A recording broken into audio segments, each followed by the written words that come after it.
বাবা বাবা, এইসব দিন দেখার জন্যই এতদিন বেঁচে ছিলাম। মানে হরিনাম সংকীর্তনেও এখন ডগি স্টাইল চলে এসেছে। বাহ! মানে যে কোনো জিনিসের একটা লিমিট থাকা দরকার, কিন্তু সব লিমিটই ক্রস হয়ে যাচ্ছে। अभी हम कुछ बोलेंगे तो विवाद हो जाएगा। থাক, এমনিই আমার পদে গন্ধ, বেশি কিছু না বলাই ভালো। গাইস, আমার বয়ফ্রেন্ড আমার কাছে আসবে না, তাই আমি তোমাদেরকে নাম্বার দিতে চাই, তোমরাই আমাকে কল করো, আমি তোমাদের সাথে কথা বলবো। তোমার বয়ফ্রেন্ড তোমার কাছে আসবে না, এটা খুবই দুঃখজনক ঘটনা এবং মর্মান্তিক মর্মাহত ঘটনা, এবং বুক চেরা বেদনা দিয়ে আমি তোমাকে বলছি যে গেছে তাকে যেতে দাও। কি বলে যেন ওটাকে, লেট হিম গো।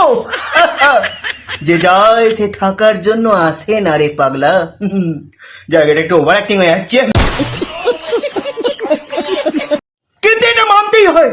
তুমি যে নতুনদের সুযোগ করে দিচ্ছ, এর জন্য তোমাকে একটা কুর্নিশ জানাতেই হচ্ছে। अबे साले, তোমার এই দয়ালু মন আর কোমল হৃদয়ের জন্য আন্তরিক ভাবে আমার তরফ থেকে ভালোবাসা।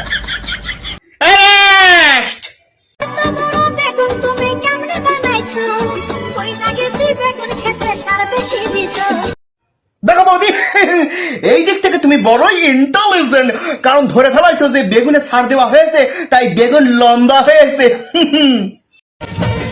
मालिक बस बहुत हो गया। ভালো ফলন হবার জন্য জমিতে সার দেওয়া প্রয়োজন।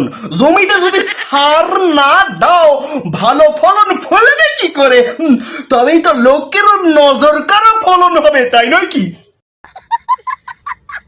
কিন্তু বৌদি, আমার এই একটা জায়গায় দুঃখ যে তুমি এত কিছু বুঝেও কিছু বোঝোনি, তাই জমিতে সার না দেবার কারণে তোমার বেগুন বড় হয়নি, বেগুন সেই ছোটই রয়ে গেছে।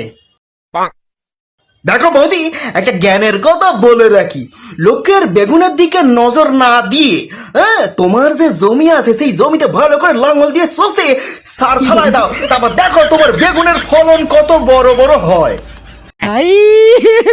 हे भगवान, तेरी लीला अपरंपार है।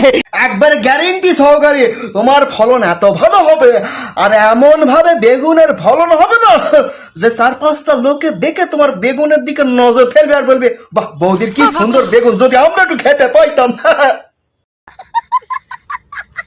এই দেখো, এই হচ্ছে আমার মুদ্রা দোষ। কোথায় ছিলাম, বেগুনে ঢুকে গেলাম। যাই হোক, খাওয়া দাওয়া হলো এইসবে, আর এখন একটু শুতে চলে এসেছি, ঠিক আছে। না, খাওয়া দাওয়া হলো সে তো বুঝলাম, খাওয়া দাওয়া হলো, শুতে চলে এলে সবই বুঝলাম। আমরা কি করবো? তুমি পদ উঁচু করে শুয়ে তোমার পদের উপর শোবো নাকি আমরা? সত্যি কথা বলতে কি বলতো, দুপুরবেলা খাবার পর না একটুখানি শুলে না হয় না। না, সে তো বুঝতে পেরেছি যে খাওয়া দাওয়ার পর না শুলে একটু হয় না, কারণ আমরা মাছে ভাতে বাঙালি রে ভাই। একটু দুপুরে রবিবার দিন যদি আয়েস করে খেয়ে দিয়ে একটু না ঘুম দিলে হয় না, তো ভাত ঘুম বলে। কিন্তু তুমি কি বোঝাতে চাইছো উল্টো হয়ে উপর হয়ে?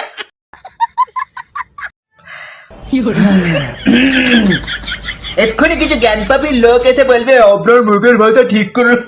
কি দরকার বাবা, যার পোষ সে উপর হবে, উল্টাবে পাল্টাবে, যাকে খুশি দেবে, যা করবে, আমার তাতে কি যায় আসে।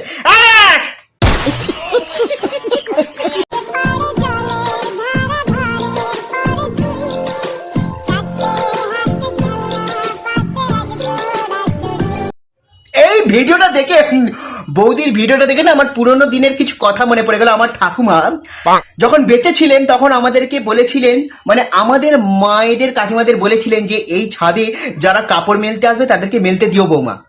मालिक बस बहुत हो गया। ব্যাপারটা একটু কষ্ট করে বলি, তাহলে তোমাদের বুঝতে কষ্ট হবে না। ব্যাপারটা হচ্ছে, আমাদের না একতলা ছাদ ছিল, আর পাড়ায় যত কাকিমা জেঠিমারা থাকতো, বৌদিরা থাকতো, ঠাকুমা বলতো যে ওরা এসে আমাদের ছাদে, ছাদ তো বড়, মেলুক কাপড়। তো পরবর্তীকালে এই একতলার উপরে আর একতলা বানানো হয়। তো এখনো কিন্তু সেই প্রথাটা রয়ে গেছে যে আমাদের ছাদে লোকজন এসে কাপড় জামা মেলে যায়, আবার শুকিয়ে গেলে নিয়ে যায়। কিন্তু ব্যাপারটা তো অন্য। আমি জন্ম থেকে নিয়ে পাশের বাড়ির কোনো এরকম তো বৌদি দেখিনি। বাড়ির ফ্যাটা ভাঙা বৌদি যদি এরকম একটা পাশের বাড়িতে থাকতো, আমাদের ছাদে কাপড় মেলতে আসতো, উফ, মানে দিলটা গার্ডেন হয়ে যেত এই আগে। না নেই বলবো না, আছে, সব নন বেঙ্গলি। বাঙালি বৌদি সেরকম নেই। আর বাঙালি দেওর বৌদির মধ্যে একটা সম্পর্ক না, মধুর সম্পর্ক হয়, যাকে বাবা লোকে আবার আমাকে দুশ্চরিত্র লম্পট ভাববে। বৌদি আর দেওরের সম্পর্ক ভাই বোনের মতোই। गजब टू विवाद आदमी। जिसे मोहब्बत का इजहार करता, मुझसे मोहब्बत इजहार करता, काश कोई लड़का मुझे प्यार करता। প্যার করতো খুব শখ না প্যার করার। মানে এইসব ভিডিও দেখে আমি কে বলবো না যে মানে আই এম টোটালি স্পিচলেস। মনে হচ্ছে না মুখের মধ্যে প্রত্যেক এরকম ঘষে দিতে বললে তবে গিয়ে শান্তি। মানে কোনো কাজকর্ম নেই না, আমার ভাবতেও অবাক লাগে, মেয়েরা দিন দিন ছেলে হয়ে যাচ্ছে আর ছেলেরা দিন দিন মেয়ে হয়ে যাচ্ছে। এটাও কিছু জ্ঞান পাপি লোকজন এসে বলবে, দাদা ও তো সমকামী, তুমি কেন এরকম করে বলছো? অনেক ছেলে মেয়ে না, মানে ছেলেরা না ইচ্ছা করে এরকম করে।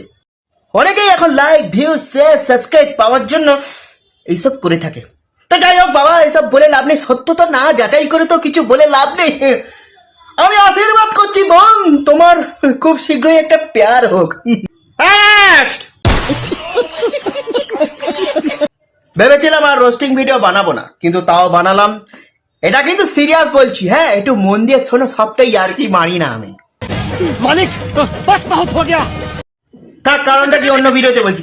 আজকের ভিডিও এই পর্যন্ত, দেখা হচ্ছে পরবর্তী অন্য কোনো ভিডিওতে। ততক্ষণের জন্য টাটা, গুড বাই। তোমরা সবাই হালকা করে টিপে দিও মানে লাইক বাটনটা। আমিও কেমন যেন হয়ে যাচ্ছি।